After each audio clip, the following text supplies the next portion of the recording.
We're here at the Royal Lancaster Hotel, Lancaster Gate in London for the Bgrb Awards for 2004. We're about to find out who won the various categories. Enjoy. So a chance for the great and the good of greyhound racing to be honoured, and an opportunity for those involved to let their hair down at the Bgrb Awards. Swanky surroundings indeed. But before the show began, a select audience were invited to meet greyhound racing's leaders in Britain and Ireland. Bgrb Chairman Lord Lipsey, John Petrie, the board's new General Secretary, and from Ireland, the IGB's Aidan Tynan and Paschal Taggart. Paschal detailed the sport's rapid rise across the water before Lord Lipsey explained what was required to follow Ireland's lead. Professional marketing, all of us doing our bit to sell the sport, changing the image, talking to the people who are in the media, who are talking to the wider audience. And so that's what the next year under John's General Secretaryship is going to be about: investment in the industry and marketing our industry.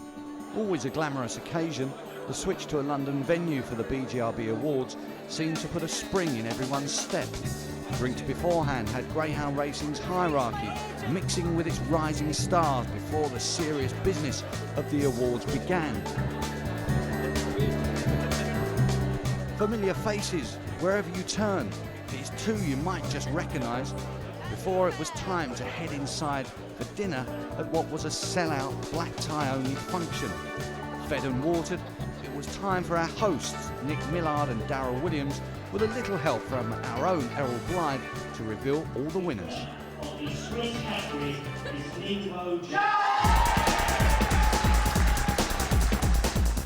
Sprinter of the year, Ningbo Jack.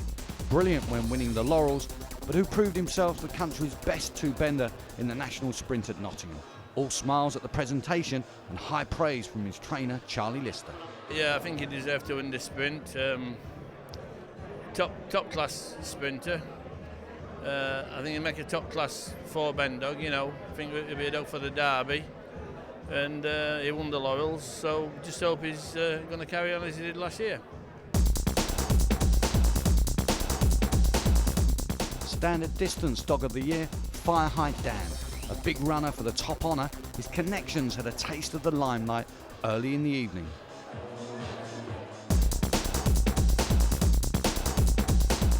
Marathon Performer of the Year, Greenacre Lynn. A sensational summer secured her the 8-bend prize and a place on the podium.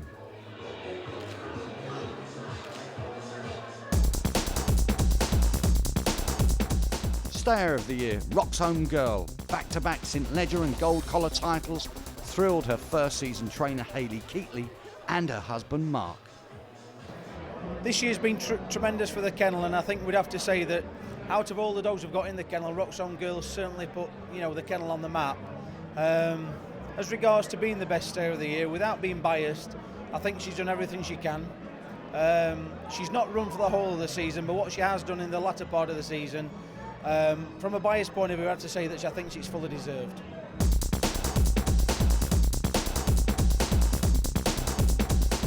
Newcomer of the year, Ballymac Nylock. Almost unbeatable at Nottingham, young trainer Carly Philpott has high hopes for him in 2005.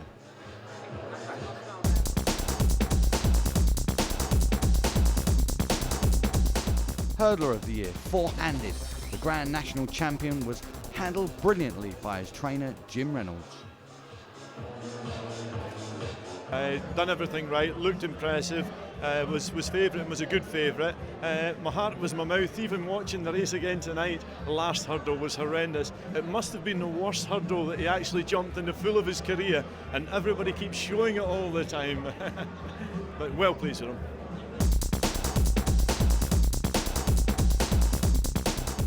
Best British bred dog of the year, Robbie De Niro, winner of Swindon's Produce Stakes. Bob Gilling of the Breeders' Forum is at the double here as Robbie's mum, Whitefoot Queen, took the Dam of the Year title for the same connections. A special round of applause greeted the award to the Romford Owners Association for their services to the Retired Greyhound Trust. Before David Hood of William Hill, that's him without the glasses, took to the stage for his services to greyhound racing honour. my passion for the sport has shone through, and that's genuine. I'm an ex-jump jockey who's fallen into greyhound racing, and I love it. And I've owned greyhounds. I've had success, very luckily, success from an early start, and I'm very passionate about this sport. And maybe I can carry that through. I've still got a lot of ideas, and I think we need ideas. We need to get a generation back into greyhound racing. We seem to have lost the void, through to football and other more popularised sports, and I think there's a great appeal with the dogs.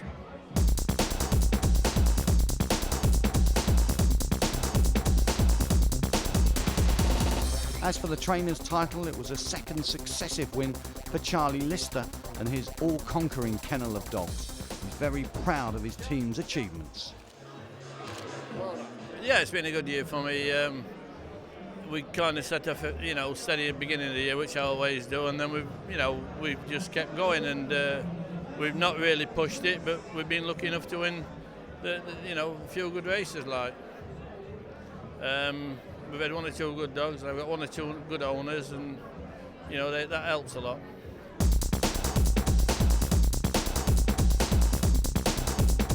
A three-way battle for Racecourse of the Year, but another win for Walthamstow, who got the nod over the coral pair of Hove and Romford. The Stowe remains the country's premier track, with top-class facilities and great plans for the future. Racing manager Chris Page was, though, typically modest afterwards, and has his own ideas of how this particular award should evolve. An award based as it is doesn't really reflect what happens at the smaller tracks. I mean, perhaps the award should be for the most improved track of the year. Tracks then like Coventry, obviously a new track, or Henlow or Harlow, they would be in the running, because it seems strange to me to have an award for which is basically going to revolve around the 3 tracks, perhaps Hall Green, Sheffield, when you've got 80-90% of the potential audience are at other tracks and they don't get a look in. So I think that's perhaps something that could be looked at next year, an award for the most improved track. So just one award remaining, Greyhound of the Year. It was time to ease the tension, and for one set of connections, the party was truly about to begin. Greyhound of the Year 2004, Spar Down.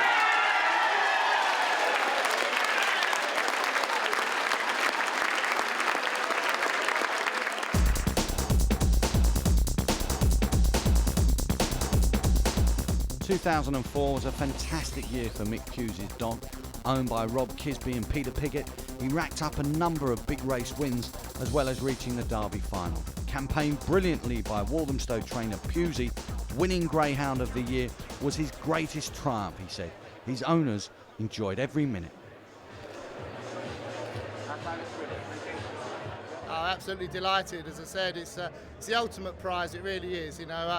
We've had such a great year. Obviously, buying him from Ireland, from a good friend now, Brendan Mansell, over in Ireland, but it's been a massive team effort.